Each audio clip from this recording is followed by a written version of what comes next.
이렇게 반복적으로 질문하는 이유는 이유가 있습니다. 어, 똑같은 얘기를 했는데 똑같은 질문을 하는 거죠. 그게 또 뭐냐고 물어보는 거고, 이 두통에 대해서 쭉 얘기를 했는데 두통에 대해서 더 얘기해달라고 그러든가 하면, 환자분들은 또는 그 질문을 받은 사람들은 어, 내가 여러 가지 생각들을 하죠. 내가 잘못 얘기했나? 질문의 의도를 파악을 못했나? 아니면은 뭐 어떻게 얘기하지?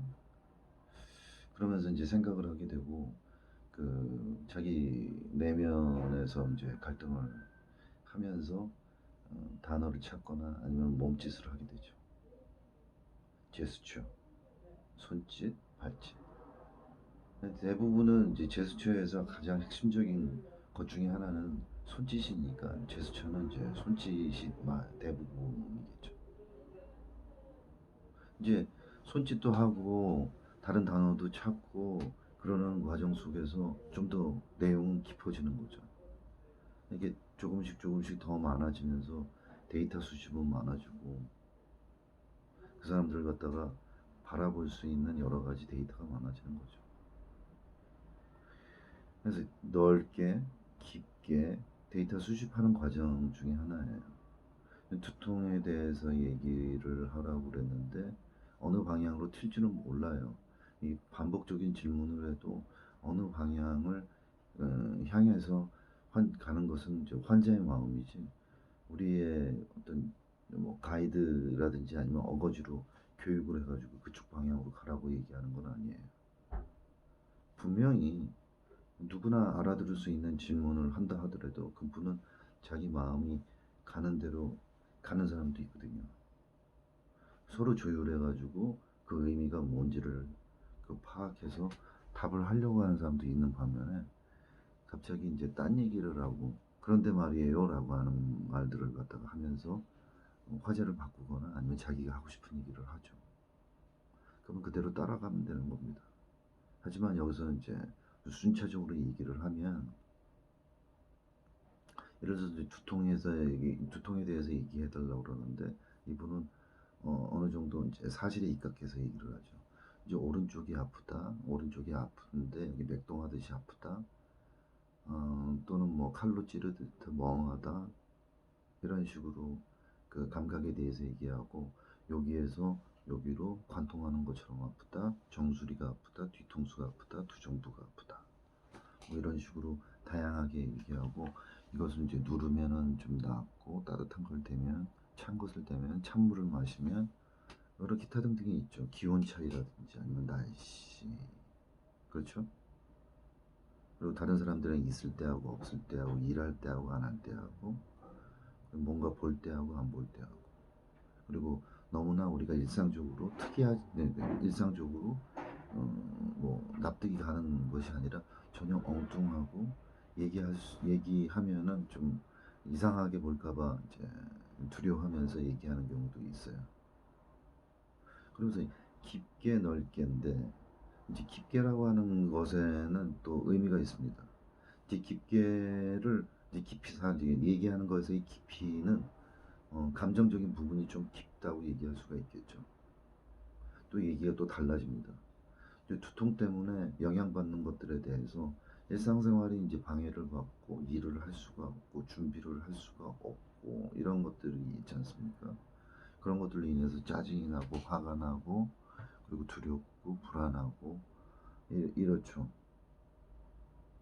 그러면은 이제 환자가 이제 두통을 호소하다가 이것 때문에 이제 불안하고 너무 이제 심지어는 가슴이 두근두근거리고 하면은 이 사람의 주 문제는 이제 더 이상 두통에 국한되지 않고 전신적으로 감정적으로 흘러서 가슴이 두근거리고 온몸에 이제 긴장이 도는 그런 상태가 되는 거예요. 진단명은 여기에 있지 않고, 진단의 어떤 로케이션이 여기 있지 않고, 마음이 여기 있다 그러면은 이제 여기로 이동하게 되는 거죠. 그렇게 감정, 그리고 이미지를 사용하거나 하죠. 아니면 역사적인 사실과 연관시키거나 특정 인물로 가가지고 자기와 연결시키죠. 일종의 일단 망상이죠. 자기가 뭐 감정적으로 또 사실적으로 네이밍을 통해 가지고 설명할 수 없는 부분을 예를 들면서 자기와 상관이 있다고 생각한 어떤 특정한 이미지라든지 꿈이라든지 이런 거에 연관을 시키게 돼요. 그러면 그런 것들이 무슨 의미가 있느냐? 점쟁이들은 해몽을 하죠. 해몽을 해가지고 뭐 미래를 예측한다거나 아니면은 그것을 해석한다거나 돈이 들어오는 꿈이라든지 실패하는 꿈이라든지 뭐 아니면은 뭐 귀인을 만든다거나 이런 식으로 해석을 하고 꿈의 해석이라고 하는 건 정신과 의사들의 하는 그런 그 행위를 꿈의 해석이라고 하죠. 꿈의 분석 뭐 이렇게 하죠.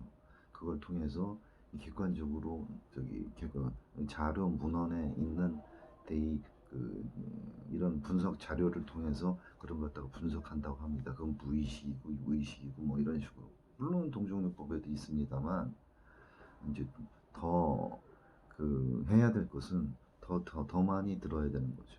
더 묻고 단순하게 묻는 거죠. 환자들이 사용한 단어 또는 문기를 그대로 돌려줘서 생각하게 만들고 떠오르는 것들을 갖다가 말하게 하고 표현하게 하는 거예요. 이게 증상의 수집입니다. 지금 제가 뭐에 대해서 얘기하고 있는지 다시 되짚으면은 동종요법의 정의에 대해서 얘기를 하고 있어요. 동종요법을 다시 간단하게 정의 내리면은 환자의 증상과 유사한 약을 찾아서 처방해서 치료하는 겁니다. 그러기 위해서는 환자의 증상을 충분히 알아야 되죠. 약이 정해지고 나서도 마찬가지예요. 약이 완전히 정해지고 났다고 생각해도 환자가 엉뚱한 얘기를 갖다가 꺼내기 시작하면 그것을 또 물어서 똑같은 약으로 흐르는지 향하는지 확인하는 절차가 추후에 외래로 오셔가지고 이런 후속 조치를 하기 위한 진료도 역시 이런 것들입니다. 어느 순간 큰 캐테고리에서는 어떤 약이 정해졌는데 그 또 하부에 더 자세한 약들이 발견되는 경우가 있어요. 그리고 그 이전에 생각했던 것들에서도 의사들도 문진도 저도 또 편견을 가질 수 있기 때문에 그 편견을 배제하기 위해서라도 다시 한번 이제 상대방이 얘기하는 것들을 해석하지 말고 다 듣고 모으고 또 아래 깊숙이 넓게 들어가서 환자들이 얘기하는 것을 경청한 다음에 그 증상을 수집한 다음에 다시 한번 기존에 생각했던 약이 맞는지 틀리는지 또 엉뚱한 방향으로 흘러갔는지 애초부터 뭐 엉뚱한 대로 가고 있었다 그러면은 다시 재조정해야 되겠죠. 그리고 그 약이라고 하는 것도 이제 수준이 있는데 그 수준에서 여러 가지가 있어요. 그러니까 강도라는 게 있죠. 일반적으로 어떤 항암제를 쓴다고 한다 그러면 이제 체중하고 몸무게 이런 것도 병의 정도에 따라서 약물의 용량을 갖다 정하죠. 그런데 뭐 결과에 따라서 재발하거나 뭐 다른 현상이 부작용이 나타나가지고 더 이상 주사 맞을 수 없는 경우라면 조절을 하죠. 그런 것과 같습니다. 뭐 그런 식으로 하는 것은 이제 용량 조절을 하고 또 약을 갖다 바꾸는 식이 되는데 그것도 똑같지만 이제 약의 어떤 수준이 있는 거죠. 동종요법에 대해서 이제 동종요법 약이 가장 문제시 된다고 이제 문제 삼는 것 중에 하나는 뭐냐면 약의 용량이 이성 용량이라고 하는 거예요. 희석도 거의 물질이 들어있지 않기 때문에 부작용이 없다는 얘기를 하는데 부작용이 없기도 하지만은 그런 용량으로 어떻게 효력이 있느냐라고 하지만 이거는 경험적인 의학이고 실질적으로 세계 곳곳에서 230년 동안 그 치료하고 치료받은 사람들이 있고 많은 사람들이 믿고 하기 때문에 뭐 믿을 만한 그런 의학인데요. 이게 중간에 한번 끊어야겠습니다.